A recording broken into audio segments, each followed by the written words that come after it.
Welcome to Natural Habitat Adventures Daily Dose of Nature. I'm your host, Brooke Mitchell, and today's webinar is celebrating mothers, cubs, and conservation on International Polar Bear Day, presented by NatHab Expedition Leader Eleanor Edye.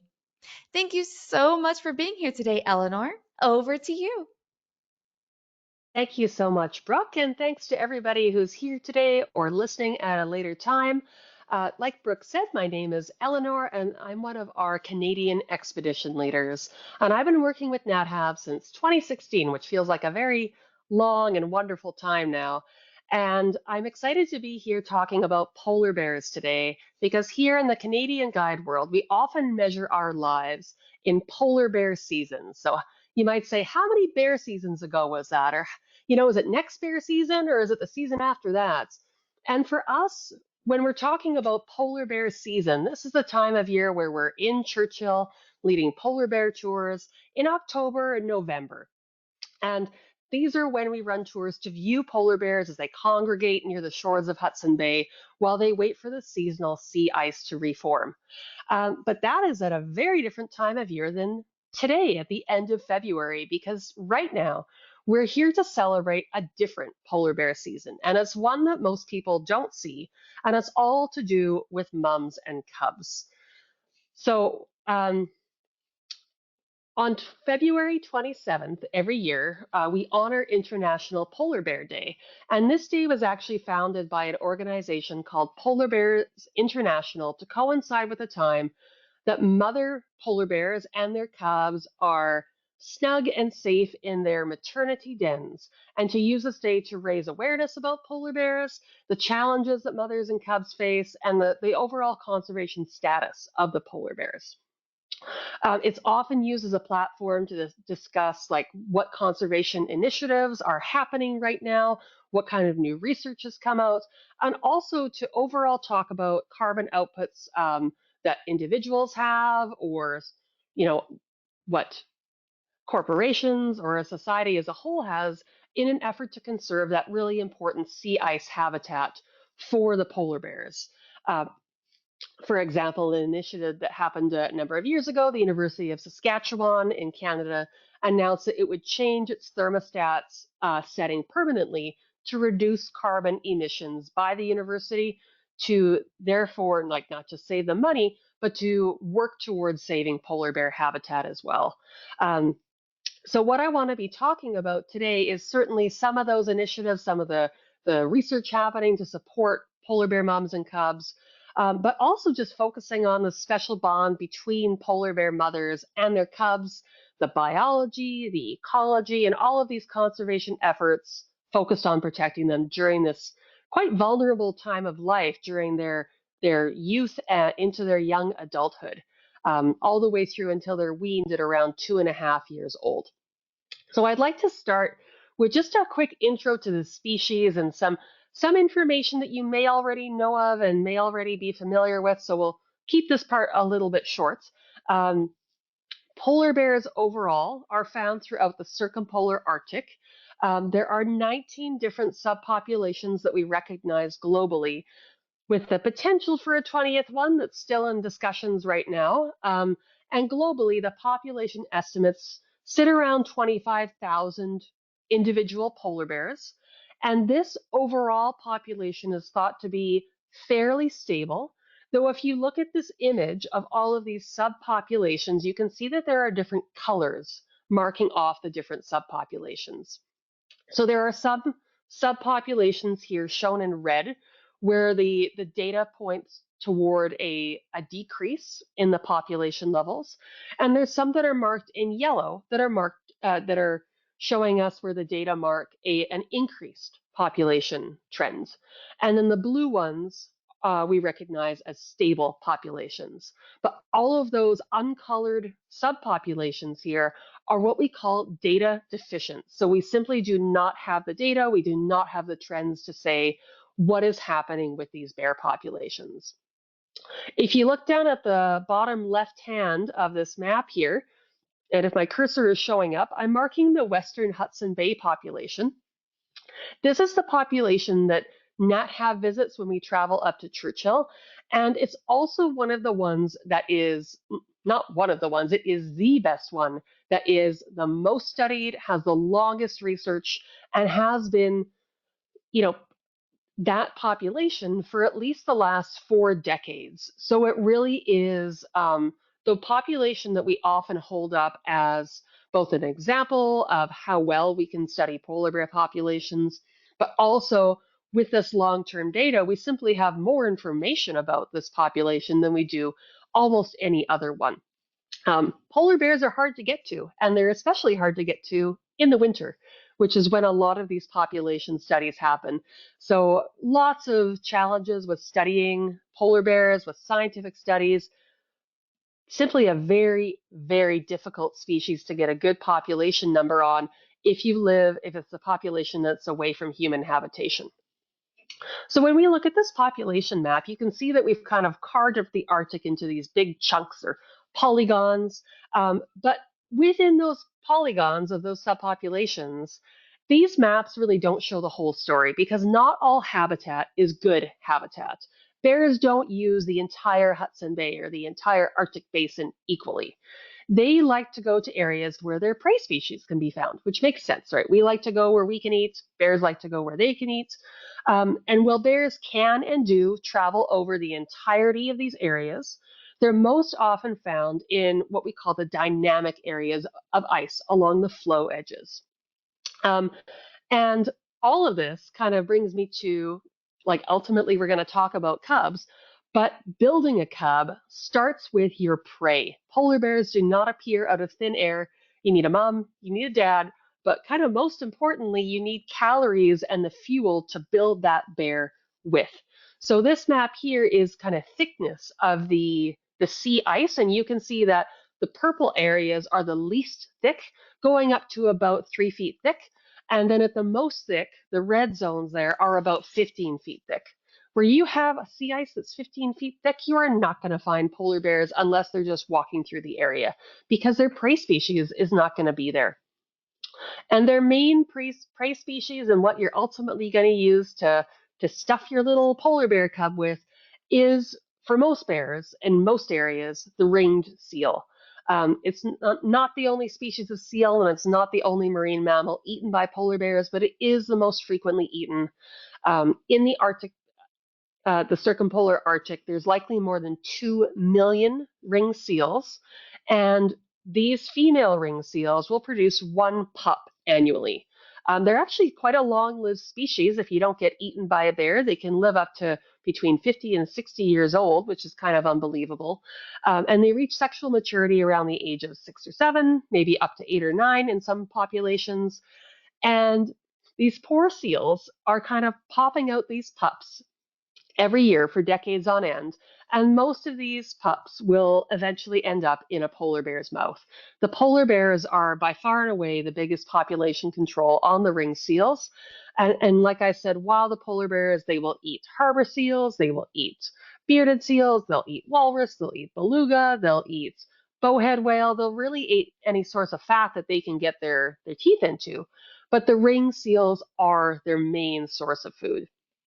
And the ringed seals do not use, like, so you can see here on the right-hand side, their habitat, just like the bears. Like, you can draw this on the map, but they do not use this area equally. They are also going to areas where they can find their prey, as well as areas where they can access open water, because they are air-breathing mammals. They have to have open water, even in these very ice-covered areas, to get to come up and breathe. And this has to happen, at least a few times per hour. So this map that I have up here, this image actually, is Hudson Bay. And I'll just move the cursor over here. This is the Churchill River, and this is the location of Churchill here where the cursor is sitting. This is the sea ice cover on Hudson Bay in February of 2023. Okay, so roughly, International Polar Bear Day in 2023.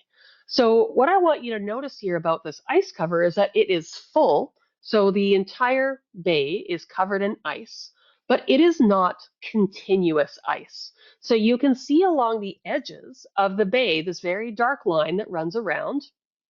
especially in some areas down here. That is what we call the flow edge. And the flow edge is where we have the meeting point of shore fast ice. This is ice that is physically like attached to the shore of, of the bay here. And it's usually in the tidal zone and it just stays there. That ice is more or less set there all winter. And then we have the flow ice. And the flow ice is not attached to any land. It's just sitting on top of the water and it moves around with the predominant currents of the area. If you look up in the upper right-hand corner where the Hudson Bay goes out into the Hudson Strait, you can see that there's a lot more open water there because there's a lot of currents through Hudson Strait. There's a lot of water that moves in and out of there every day with the tides. But in Hudson Bay, the edge of the bay is really where that open water can quite reliably be found as that ice kind of churns around almost like it's in a little washing machine. So full coverage, except for those little bits that are so very, very important for the seals. So our polar bear habitat then in Hudson Bay is going to be along those areas where you can find the seals. So very important habitat for both the bears and the seals there. And this is here a movement map of some tagged ringed seals using Hudson Bay. And again, I'll just put the cursor over where Churchill is right there. So you can see, and these are kind of during the breakup months here in the early summer, where those seals have moved around. They like those shallow coastal zones. They like where there's areas without continuous ice cover. And this is such an important thing for all bears, but especially mums and cubs, as we'll talk about in a few minutes, because this marks really the intersection of the world where the seals live, which is underwater, the vast, vast majority of their time, and polar bears who are on top of the ice the vast, vast majority of their time. And the only time those worlds meet are when the seals come up to take a breath of air or give birth or nurse or sun themselves on the ice. But really, those very few times that they are above water is when polar bears can access these seals. And while polar bears may get lucky in those ice-free months into July, August, September, and early October, these bears are really attaining their calories through the ice-covered months when they have that hunting platform, the ice, to interact with the ringed seals. So all of this area around the outside of the bay and in these areas with very dynamic sea ice conditions are where ringed seals are building their babies, which will ultimately mostly become polar bear food and to feed polar bear moms especially. To build a bear, you got to build your seals first. And this period of time in April, May, and into June, which is the ringed seal pupping time, represents a time of the year when polar bears of all ages and sexes are getting at least half of their calories for the year, but perhaps as much as 75% of their calories for the year are happening in the next few months to come now. And this is because of this time of life when the ringed seals are having their pups. This is a very hazardous time for these pups because they are born in a little snow layer under the snowpack, but over the ice, where the mom will excavate out this little den. She gives birth to the seal. She will come in there and nurse her seal pup multiple times per day, but otherwise she leaves that pup within the birthing layer and is out hunting for fish, just coming up to nurse her pup. That's a very, very vulnerable time. It's a very good time for the polar bears to come get their caloric needs. And this is where the saga of our polar bear mums begin. So this is, to talk about building a bear, we got to build our food, but we have to build the bear itself. So this here is a female bear. You can see her head's in the snow, actively hunting into one of those seal birthing layers. So normally what they'll do is they'll actually come up on their hind legs. They'll use their front paws to punch down and break through that top layer in the snow. And then they'll grab that little that little seal and eat it pretty quickly. In this case, this is a mom, or a mom to be rather, who is investigating this layer, and she's being watched by a male. So this is a time of year when the seal pupping is happening, that we have a lot of calories. It's a time of excess. This is also when our mating time happens. So we've got our magical ingredients of calories via our seal pups. We've got egg from the mom. We got sperm from the dad. And all of this is going to come together with our polar bear cub conception.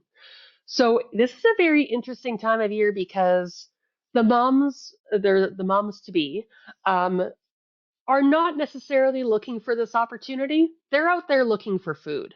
But the polar bear dads to be are very, very much looking for available females. For a female polar bear, their age of first breeding is around 5 to 6 years old. And for a male, they would technically be capable around then, but it's usually not until the age of around 9 or 10 that they are successful at mating.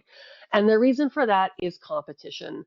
So cubs stay with their mom for about 2.5 years in most populations. And during those 2.5 years, they will not have annually like successive cubs. They only have the cubs that they are with until those cubs are weaned, and they will not be looking to breed during that period of time. So any given adult female is only available to mate once every 3 years on average. So on average, we've got 3 available males who are looking to mate with each available female. So she's working on eating, he's working on finding an available female bear. And this is quite the thing. So in the few observations that we have where people have been lucky enough to like observe an entire set of mating behaviors from a male and female polar bear, the female bear will spend quite a bit of time actively moving away from the male. She will often look like she's bluff charging him and snarling or growling at him. And he will just kind of continue to follow and continue to follow. And this behavior may go on for multiple days before she accepts him being anywhere close to her. This like act of being close to another bear really only happens at the mating time of year and when they're waiting for the ice in October and November. They spend very little time with other adult bears. So the male's going to kind of put himself in the position of submissiveness. He'll be continually following her. As he's following the female, he's going to have to continue to defend himself if other males also pick up the track of that female, and especially of this potentially receptive female here. Once she accepts him, they will go through repeated copulations to induce ovulation. Polar bears are not spontaneous ovulators. They are induced ovulators, and it will usually take multiple rounds where copulations may last anything from several minutes to over an hour before her body is ready to release an egg for fertilization.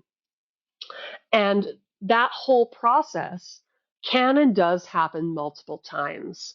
So when we see polar bear litters where there are multiple cubs, it's entirely, and in fact, very likely that those cubs were sired by different males, because this whole process may very well repeat again the next week with another male who comes across a female in estrus.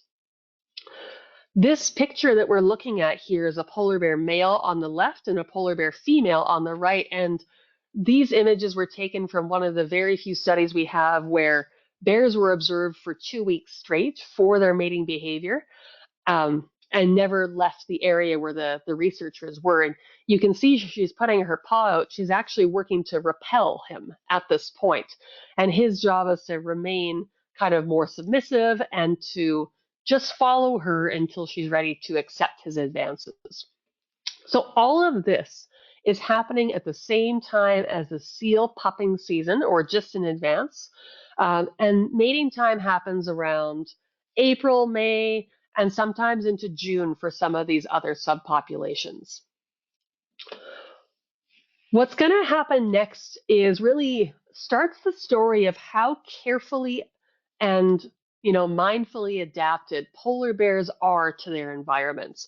And it's not just polar bears that do this. There's some other mammals that do this as well.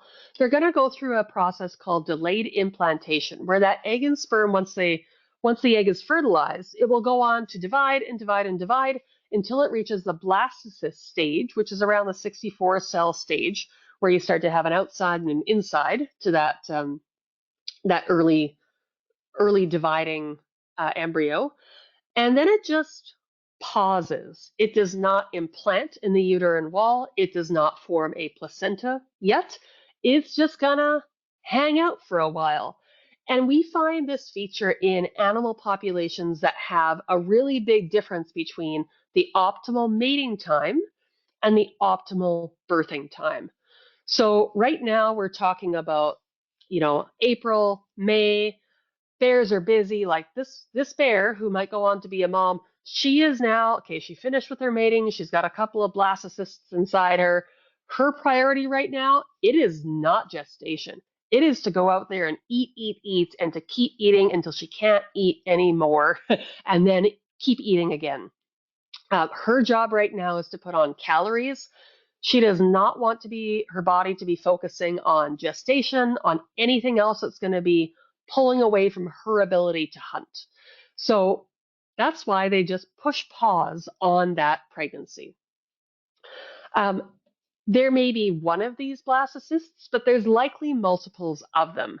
And like I said, they're just going to hang out for a while until that female's body decide whether or not it can actually sustain a pregnancy.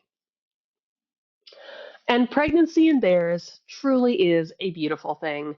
This is not my photo, but I was lucky enough to see this bear. This is a few years back in August on the shores of the Churchill River in Manitoba.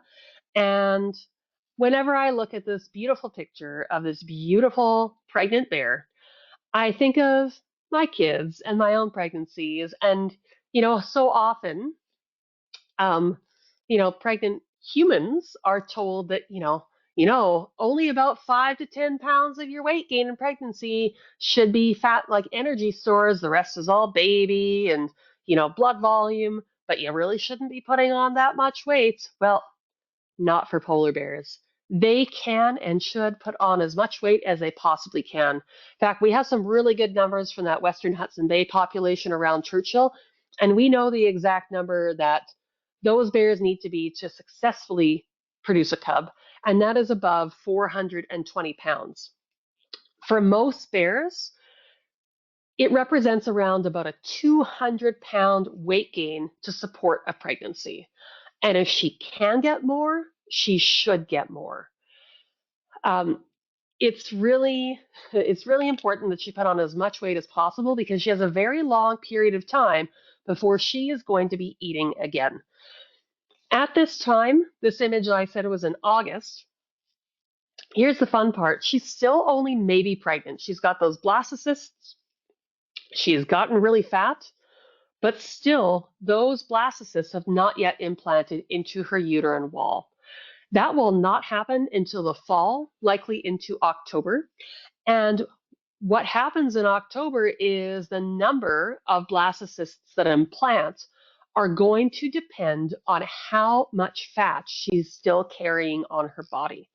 So based on the lipid content of her blood, 1, 2, 3, or even 4 of those blastocysts will implant and start to gestate. More fat, more cubs. Less fat, fewer cubs. And it's an amazing, amazing process that their bodies are able to go through this decision, knowing that if they don't have those fat reserves in place, they will not be able to sustain that pregnancy. They will not be able to raise those cubs to adulthood unless she herself is in a really, really good position. Many pregnant females will actually double or triple their weight in pregnancy. Like imagine that if you would having doubling or tripling your weight in pregnancy. The average bear in the Western Hudson Bay, I said, had to be 420 pounds. But most of them who are successfully pregnant weigh over 600 pounds, and they will lose through their pregnancy and through their gestation period almost 300 pounds on average. Let me show you one more picture of a pregnant bear, which is, I think, one of everybody's favorites. This is back from the 80s now, I think, um, because this is a beautiful bear who is beautifully pregnant. And I would just like to take a second here while we're looking at this beautiful picture of this beautiful pregnant bear to point out how amazing their bodies are by talking about the most extreme weight fluctuation we've ever seen in a polar bear, and it was from a female bear. This was back in the early 90s. I think I'm getting the dates right. And she was captured in Churchill, making poor decisions. This particular bear was found at the Churchill dump. At that time, Churchill had an open air dump. She had two yearling bears, cubs with her. So they were her cubs, and she only weighed just over 200 pounds herself. So that is like the size of a large adult human female. And she was trying to nurse two cubs with that weight. Not sustainable. She was then recaptured the following August, 8 months later, having lost both those cubs. But in the meantime, she had put on almost 800 pounds and was pregnant again. So that is like an 800-pound weight gain in pregnancy. That is going to be a successful pregnancy.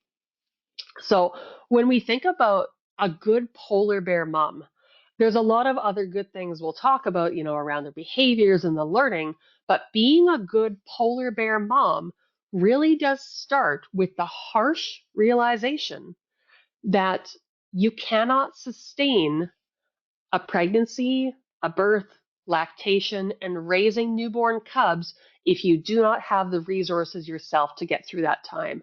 And so if she is too skinny, like she may have made it in the springtime, but if fall comes around and she has not kept that weight on, she has not put on that mandatory 200 pounds or so for pregnancy, her uterine lining is just going to slough off along with those blastocysts, and she'll try again next year.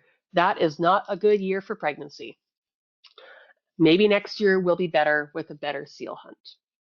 So there's no success for a polar bear mom in putting effort and calories into a cub who's never going to make it out of their own cubhood. Now, I like this picture for this one because this bear is not at risk of anything like that happening. This bear is a very successful bear and would have gone on to have a very successful pregnancy. So these bears, remember, they mated in April and May. They've been hunting those seal pups. They're going to come off the ice, depending which population they're in, whenever that ice breaks up. So in the Western Hudson Bay and in the Southern Hudson Bay populations, that might be in sometime in July. Further north, though, that might be into August or even September. So those bears are going to remain on the ice as long as they can.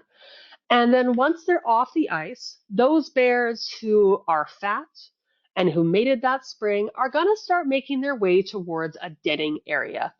Polar bears do not hibernate, but polar bears who are pregnant must enter a den for the period of their active pregnancy. And this map here is for Canada, and it shows the known dens of polar bears that have been located over time.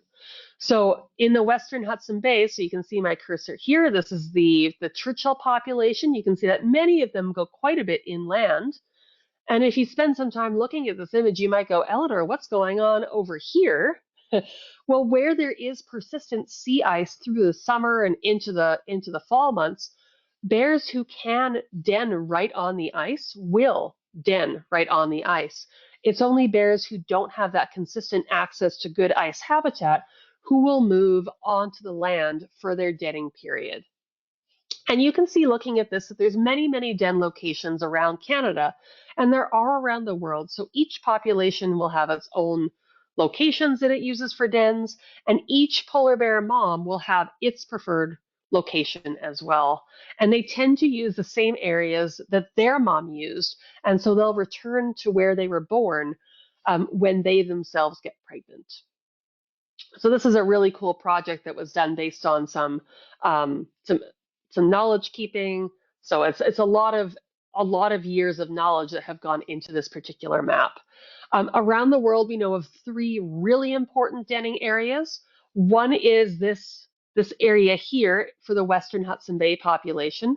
This is a protected area in Canada called Wapusk National Park. We also have an island on the Svalbard archipelago or the Spitsbergen archipelago. And there's also an island just off Alaska called Wrangel Island that are known to be very high density denning areas. So those are some of the most important areas for those polar bear mums, but certainly not the only ones, right? We have these other areas around too. So in many of the areas where polar bears den, they will den right into the snow, and the land in some of these areas is quite topographic. So it's got a lot of hills, a lot of valleys, a lot of big fjords. And in those areas, even when snowpack might be quite low, if you look at the foreground of this picture, there's not a lot of snow that sticks on the flatter parts. But where we have these big drop-offs, the snow drifts up. That snow will be a denning area for those bears. And they look kind of like that. So that's a snow den in Alaska of a polar bear. And in these areas where they're using snow dens, they'll usually be entering into those dens a little bit later. So maybe into late October, early November. And in areas like around Churchill, where the land is flat, and then if you look in the other direction, it's flat. But then if you turn to the left, it is also flat. The bears there have had to find a different strategy because there are no snowdrifts big enough to den into.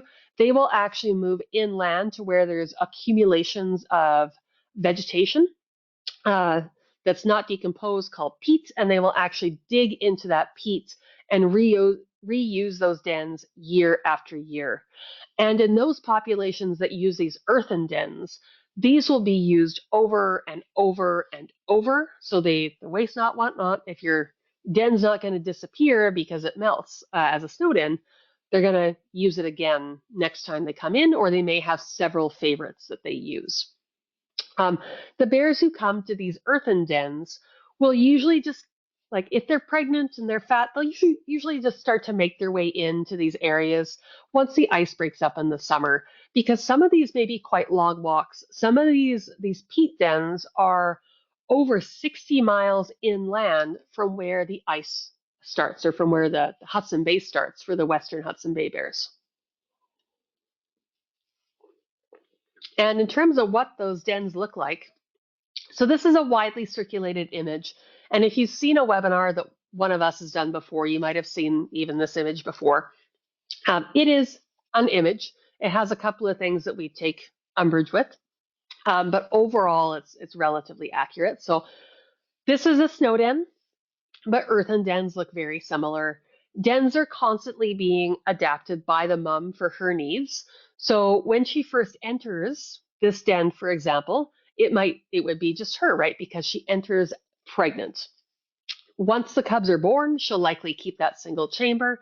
But if she has multiple cubs and they are getting pretty big, she may excavate another chamber so that they can be kind of off to themselves a little bit and go explore.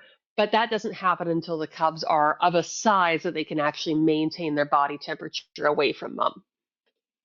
The temperature inside the den is certainly above the ambient temperature by quite a bit, but it's not as warm as a room temperature, for example. It's insulated, but not hot, because she's denning into either peat or snow. You don't want the snow to melt too much. And that hole for air is simply not accurate.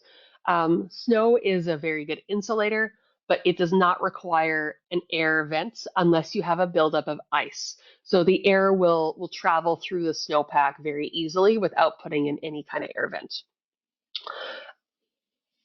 Okay, let's just move on. And this image is of a snow den after it's been left by the polar bear.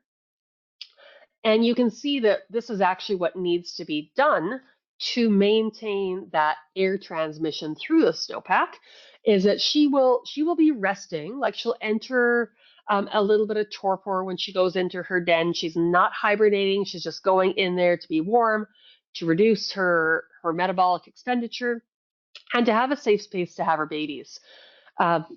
As she's in there, she's always warming up the snow around her, and she's also breathing and exhaling warm, moist air. So there's usually a buildup of ice that happens on the inside of that den, whether it's earthen or whether it is a snow den. And you can see what she has to do is actually scrape away at that ice layer, and you can see all the claw marks inside that den where she's removing the ice so that air can continually, like fresh air can come into the den for her and her cubs.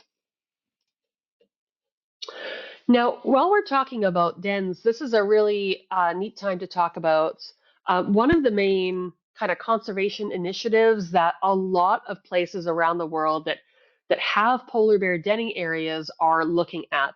So we know that in a lot of cases, humans like to get into places. We like to put roads places.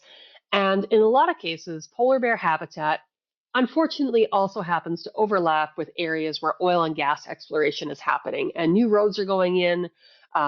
Excavation equipment goes into some of these areas, and it's really important that we be able to identify not just where the prime denning areas are, but where active dens are at any given time, so that we can have low to no impact on those dens while there is like an active mom in there with, either in the course of her pregnancy or with active cubs. So there's a few different projects that are on the go right now, and different conservation organizations and different government organizations have been trying out different things, both using drones, using fixed wing aircraft, through Alaska, through northern Manitoba, in those important denning areas, in Svalbard as well, using different kind of infrared cameras. And there's been a couple of them that have been tested. And, if you look at that left-hand image there, that might be the landscape that you're looking at. And if you're trying to figure out, can I land a helicopter here? Can I drop some researchers off here to drop some probes for oil and gas exploration or not? You want to know, for lots of good reasons, whether or not there happens to be a polar bear underneath you at that time. But you can't tell just from the landscape around you, because she is safely underneath that snowpack. Well, by using something like a FLIR, which is a forward-looking infrared technology, you may be able to just pick up on that bear. Like right there is a little hot spot within the snowpack. There's some other infrared that's being trialed as well, like the synthetic aperture radar or the SAR radar. Currently is the front runner on the what we're likely to use. As of right now, we don't have a technology in place that can detect 100% of the dens. So both the FLIR and the SAR infrared cameras miss a number of the dens where we know that there are bears. So this is still very much an active project, still very much a way that we're working on active conservation of polar bear denning habitats, because ideally we'd like to be able to map out 100% of those dens with 100% accuracy. Okay, so we have a mom. She was mated with in the spring. She went and got really fat on the sea ice and ate a whole bunch of seal pups. The ice broke up and she came onto land. She's really fat, so she's made her slow way into the denning areas. And now it's October or into early November, and her body's going to make that choice. Am I pregnant or not? If she's kept that weight on, if she has that excess weight to spare, one or more blastocysts are going to implant. And if she doesn't have that excess weight to spare, they will simply slough out, and she will go off on the sea ice when it forms again. But if she does become pregnant for real, and those blastocysts implant, they will start to develop, and polar bears have a gestation time of around 2 months. And when the polar bears are born, they are one of the smallest carnivore babies that exist relative to their mom's size. So you might have, a 3, 4, 5, or 600-pound mom, depending how fat she is at any given time. A newborn polar bear cub is only about 1.5 pounds in size. So they are very, very small when they are born. And this is the reason why they do require those dens, because when they're born, they're almost like they're preborn almost, right? They're almost like a fetus that has to go through more development before they are ready to emerge from that den. So we have pregnancy starting usually at the end of October, early November. Newborn stage starts around early January, and then it's going to be 3 to 4 months until they are ready to go through what we sometimes call a second birth and emerge from the den as a cub who's actually ready to survive out in the elements. On an interesting side note, if you look at the size differential here among all of the different polar bear sexes and stages here, there are some big size differences, right? So I showed a picture of that mating pair before with the male and the female, and the male was so much bigger. That is really typical. They are often up to twice the size of an adult female. And then the female is so much bigger than the newborn. And it just goes to show you again, like how strong the pressure is on the female to stay as small as she can. Because if you have a small female bear, she doesn't need as many calories for herself. Every calorie that she packs on her body as excess weight can then be used to support pregnancy, lactation, and caring for a newborn polar bear. The males go the opposite way. So they're going to be twice as big because their primary pressure is actually being able to fight off other male bears for access to that female during mating season. So this is a field that is called reproductive ecology, and it's looking at the different factors that act on not just the species, but of each sex within the species. Because while you might see polar bears and they're all out there eating seals, they're not moving through the world with the same pressures on their bodies. So females, the smaller the better. They're always trying to be as small as they can, and that has to be balanced by the males being as big as they can.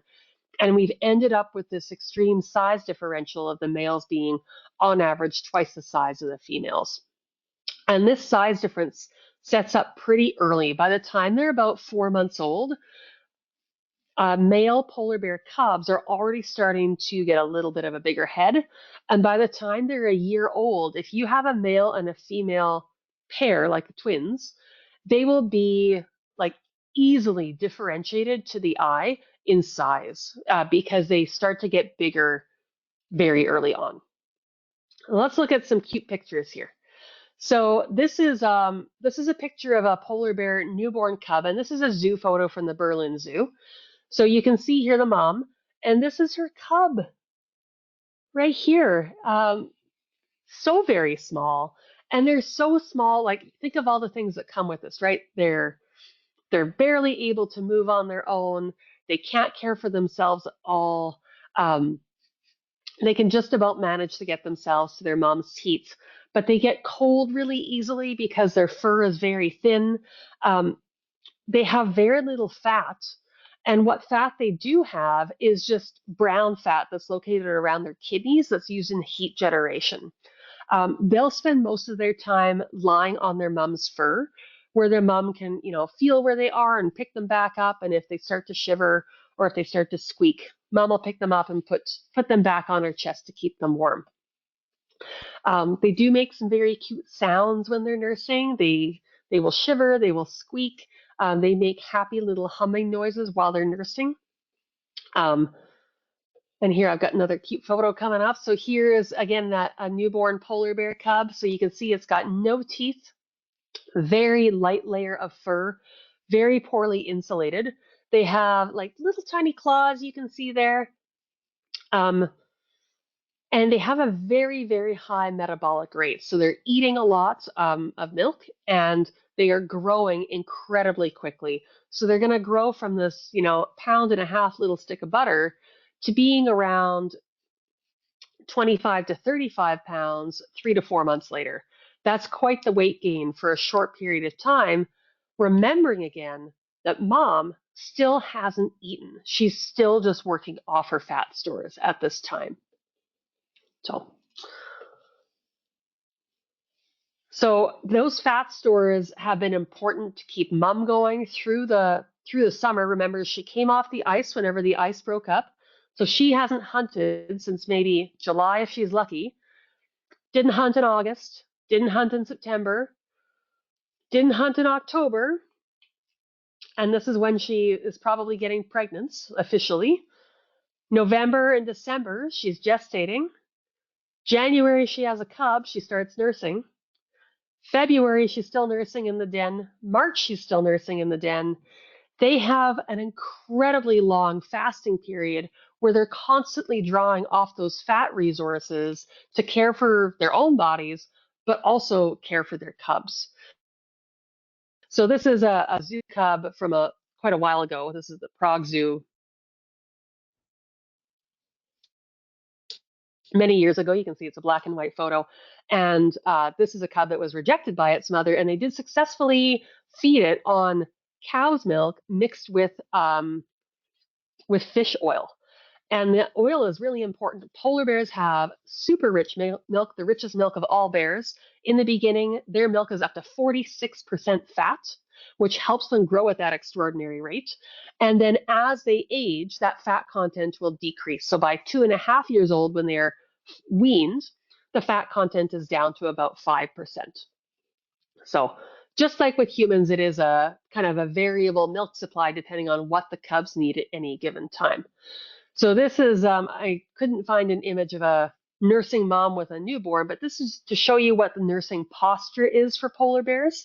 So they have 4 teats, and they'll most often nurse in a seated position like this, with the cubs kind of snugging up to the milk bar from the front.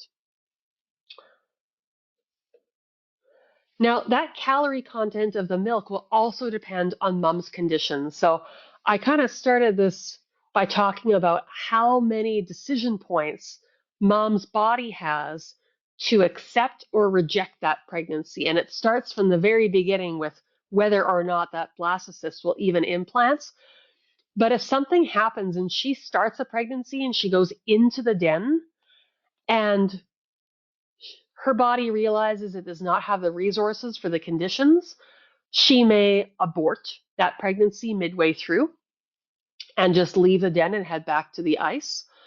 Or she may actually abandon cubs if needed and go out to the ice to look after herself as well. And I know that this all seems very harsh, especially when you look at these very, very cute pictures of polar bear cubs and polar bear moms. But what's always in a polar bear mom's mind, you have to assume, or at least in her biology, is that she lives on such a razor's edge all the time. She was always at the edge of survival and at the edge of being able to have cubs. And if she makes the wrong decision regarding raising a litter of cubs, it's not just her cubs she puts in danger, it's herself as well. And her chance of having cubs that survive through their youth and adolescence into being adult bears able to mate themselves, she has to make sure that she is in the right position in her own body to support that. Because if she's not, nobody's going to make it. And the only way anybody's going to make it is if she's able to make those hard choices to make sure that she has a chance of any cub surviving all the way through to adulthood. So these are, I got a few pictures of bears emerging from the dens because it's super cute. They will be emerging very soon. So we have International Polar Bear Day being when they're snug and safe in their dens, but coming into March and April is when they're going to start to emerge. And this emerging process happens gradually, usually over several weeks. So mom will poke a hole in the snow cap over the den. They'll come out and they'll start to get used to the conditions that are out there. Um, in this case, we have twins here. When we have solo cubs, they tend to be bigger. When you have triplets, or very rarely are there quads, they will be quite a bit smaller. So solo cubs always have the highest chance of surviving. This process of acclimatization is gradual, happens over 1 to more weeks, and they are, amazingly enough, able to handle the cold as long as their fur is dry. So when they leave the den, they've got that beautiful downy insulative layer of hair, but it's not waterproof. So polar bears moms are very, very careful with those young cubs to make sure that they're not putting them into positions where they might get wet. Because when polar bear cubs, newborn cubs get wet, they are very likely to suffer hypothermia pretty quickly. So just some more pretty pictures. You can really see the difference in the fur there. So mom's got that thick layer of over fur as well as the under hairs, and the cubs are just that very new under layer of hair. And if you're in the Hudson Bay population, you haven't got too long to get used to those cold temperatures outside the dam before you gotta make your way back to the ice. And again, in some of those populations, they have a long walk. In some populations, they're already on the ice. And mom now has to make the choice about when conditions are right for her cubs to safely make that movement out onto the ice, but also balancing her own caloric needs, because remember, she hasn't eaten in at least 8 months. She has a lot of pressure from her own body to push herself back towards the sea ice again. So always that razor's edge. And then she's going to head out on the ice and ideally try to match up with that time last year when she was mating, when those seal pups are available. Cubs are going to spend their first year never out of sight of their mom. This goes both ways. She sees the cub, making sure that the cub is safe, and the cub sees her. And this next 2.5 years is a really critical time in the polar bear's life where they're going to be learning from their mom. Everything they know about being a bear, they have to learn from her, and that includes hunting. Hunting for bears is not always as dramatic as the pictures make it show. A lot of polar bear hunting is something called still hunting, when they just sit or lie at a seal breathing hole, being motionless, listening and watching for the first movement of a seal so they can grab it. And this is the majority of the ways that polar bears hunt. Now imagine trying to be still like this, waiting for a seal to pop up, when you have a toddler bouncing around trying to hang off your ears. So she spends time getting those cubs to calm down and be quiet and be still. But we can see from research that male bears are more successful with these hunts, and they can last there longer because female bears simply, usually an hour is about the max that their cubs will let them sit there before they just get antsy and start moving around. But she's going to push them to start hunting pretty quickly, and they're going to start to eat meat as soon as she catches a seal. By the time a polar bear is a year old, so when they're a yearling bear, they're going to spend, some of their own time hunting. Mothers will hunt about half of their day. The yearlings and the 2-year-olds spend about, 5 to 6% of their day hunting. But when they hunt, they're very often successful. So they're starting that hunting and learning process while they're still with mom. They're not hunting for the first time when they're weaned. And this learning, like I said, it will continue on for the 2.5 years until weaning happens. This is a picture taken of a cub of the year right after the ice melted, and she's come off the ice. So she's gained back quite a bit of weight. Cub here looks nice and porky, as they should.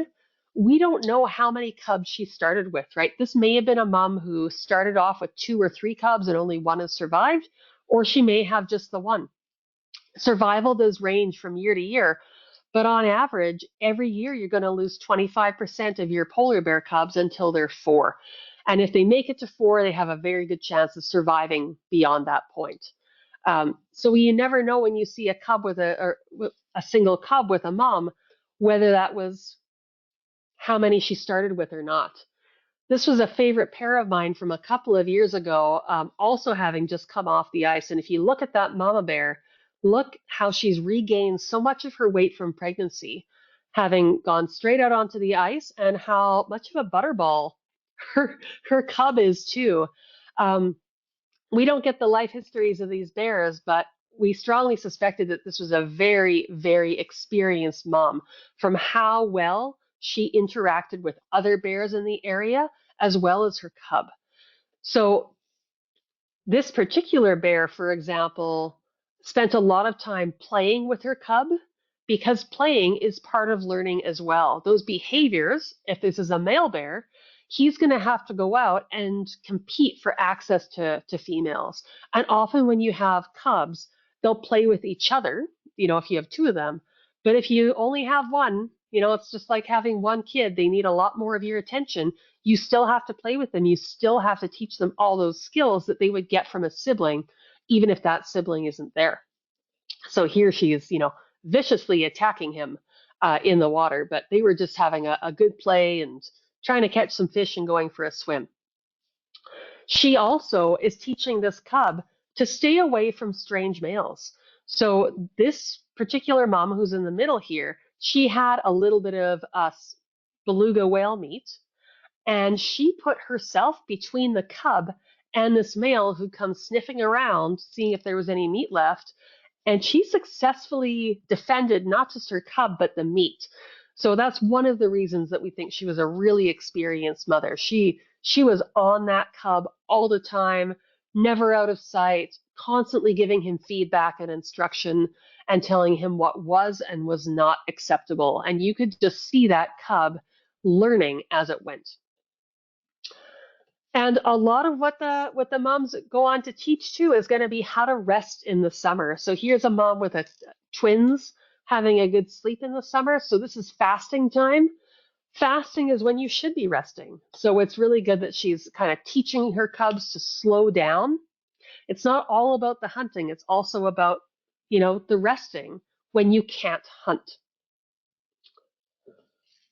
And they're also going to be teaching them how to behave around other bears. This was 2 pairs of a mom and yearling cub, and they're just always so aware of each other. These particular moms did let their cubs play together for a while, but this was done with a lot of negotiation, with a lot of, there were no words, obviously, but there was a lot of discussion around behavior and what was acceptable and what was not as they spent time together. And just keeping an eye out. So a lot of the time, the polar bear mom has to be very vigilant to keep her cubs away from other bears, especially males.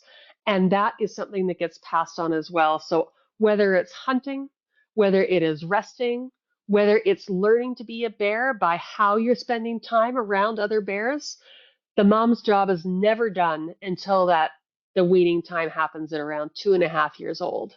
So I hope that all of this has brought us some, appreciation and knowledge and understanding about moms and cubs and how special this time of year is.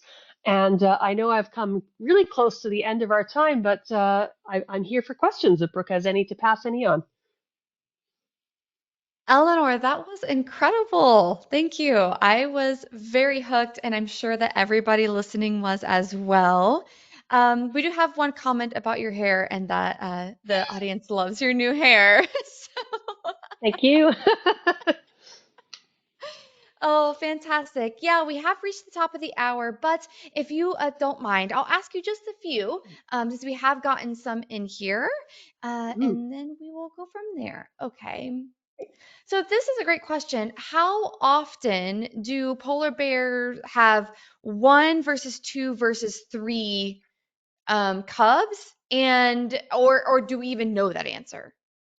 Yeah, we actually, at least we do for some populations, right? The more studied populations. Um, Polar bear cubs are entirely dependent on how many calories that mom got in. And we also know that your average number of cubs is going to be around two, no matter which population we're talking about. Two is the most common number to start with, but young mums having their first or second pregnancies will likely just have one, and older moms having their last pregnancies will also usually just have one. What's interesting is that kind of across the lifespan of a polar bear, really no matter how many you have, your likelihood of, one from that litter surviving to adulthood remains relatively constant.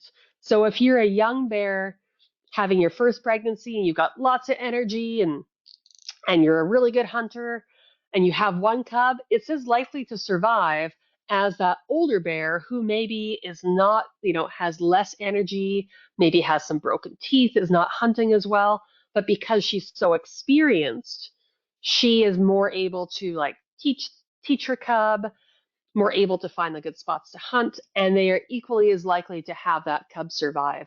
So triplets are they're more common in the highly productive areas like around Western Hudson Bay, where we tend to see a lot of seals. But then the likelihood of those triplets surviving to adulthood is very low. If you have triplets, you will not have triplets a year later. You're pretty well virtually guaranteed to lose at least one of them in the first year, which is always the hard part. When you see triplets, there's usually two who look normal size and one who looks like they didn't quite get baked long enough. And that runt usually, unless conditions are really good, that runt usually does not make it. Great, thank you for that explanation. We do have a couple questions about avalanches and dens. Do avalanches, are they a risk at various times during the denning season, or is that not really a risk with how far north they are? But yeah, could you talk about that? Yeah, it's a great question. And what I will say is that that's not my area of expertise, but I do know about snow and I do know about bears. And I have never heard of that being a risk currently to polar bears. Avalanche risks tends to increase when you have like temperature differences over days or weeks or months. So you get different layers of snow building up. When you have really even low temperatures, you tend to get a really uniform snowpack. Uh, so I would assume, and I've never heard of any kind of avalanche risk for bears, I would assume that with the climatic conditions, with the snow conditions, that would be a very, very rare occurrence indeed. It's good to know. One less thing for our polar bear moms to worry about. Speaking of dens, we have another good question here. Is there a documented case, or does this ever happen, where one female might push another female out of her den, or do they always make their own? Or yeah, is there any female to female competition for den space? There does not seem to be any female to female competition. There's been some females that we're aware of who have always used the same den, like when it's a den that is an earthen den that can be used year over year. And then the ones who come really close to her tend to be her offspring. They tend to be her daughters. There's not a whole lot of overlap between, like, you're unlikely to have your mom close to you, and at least not for many years because of how long it takes for them to reach sexual maturity. And I've never heard of it in snow dens either. In the Western Hudson Bay population, for example, there are far more dens than there are polar bears going into those dens. So I don't believe there's any competition for any one den. They pick the one they like, they go in it when they're ready, and that seems to be it. Great, that's good to know as well. So this is the last question I will ask you today. Could you talk about climate change? Has that decreased or affected in any way cub numbers or denning or anything like that? Yeah, it's had a huge impact in, some populations more than others. I'm going to scroll way back here to our initial map of our polar bear subpopulations. So when we are looking at these numbers, and maybe I'll start with the Western Hudson Bay, you can see it's listed as declining. And we've known this now pretty well for a few years, and we've had inklings of that for more years. The Western Hudson Bay and the Southern Hudson Bay are together the southernmost populations of polar bears. And we always kind of suspected that they would be the first affected by climate change as well. And what we're seeing in those populations is indeed like a slow but steady decline, both in numbers, but also in maternal condition. And that maternal condition, like as we've just learned, is really what drives the number of cubs. So sometimes we get visitors to Churchill who say like I'm so worried that I'm going to come up and see starving bears. Am I going to like what am I going to see when I come up and look at the bears? Like certainly if you come in the fall, you're going to see hungry bears because they have been off the ice for a number of months. They are looking forward to their next meal. But we are not seeing a swath of bears who are starving. What we see instead is a population that's slowly declining because the mums are putting on less weight, right? Maybe they're putting on the weight to support two cubs instead of three, or one cub instead of two. That population used to be well known for its triplets, and now we have more twins than triplets. And triplets they certainly still happen, but they don't happen as often as they used to. And that is because of the days where bears have to be off the ice is increasing. So we don't see a lot of big changes yet, but what we see are slow and subtle gradual changes involving the number of days bears have to be off the ice because the ice isn't there as long as it used to be. However, though, before we move on, I do want to point out the converse, which is that some of these increasing populations are areas where bears have traditionally not been very numerous, but have had the sea ice there is decreasing as well. But what's happening in those areas as the sea ice is decreasing is making the habitat better for bears because ring seals can use it now where they haven't been able to use it before. So it's to sum it all up, it's a really dynamic situation. There's a lot of variables. We know that we're seeing declines in these southern populations, but we still are calling the global population very steady. And what we're going to look at in the coming years is going to be like ensuring the safety of those denning areas from whether it's new development or things like wildfires, so that those very important areas are really well protected, and also like keeping an eye on the global population and how warming temperatures and reductions in sea ice are affecting them. So in like it's a mixed bag of an answer because it's a mixed bag of a situation would be the short story there. Wow. Thank you so much, Eleanor. This was very, very informative. And I would like to turn it to you for any last closing comments. Oh, just like to thank those who spent some time listening and hopefully learning today and celebrating our lovely bears. It was a joy to get to spend some time with you here today and look at some pretty pictures of polar bears, which are always welcome.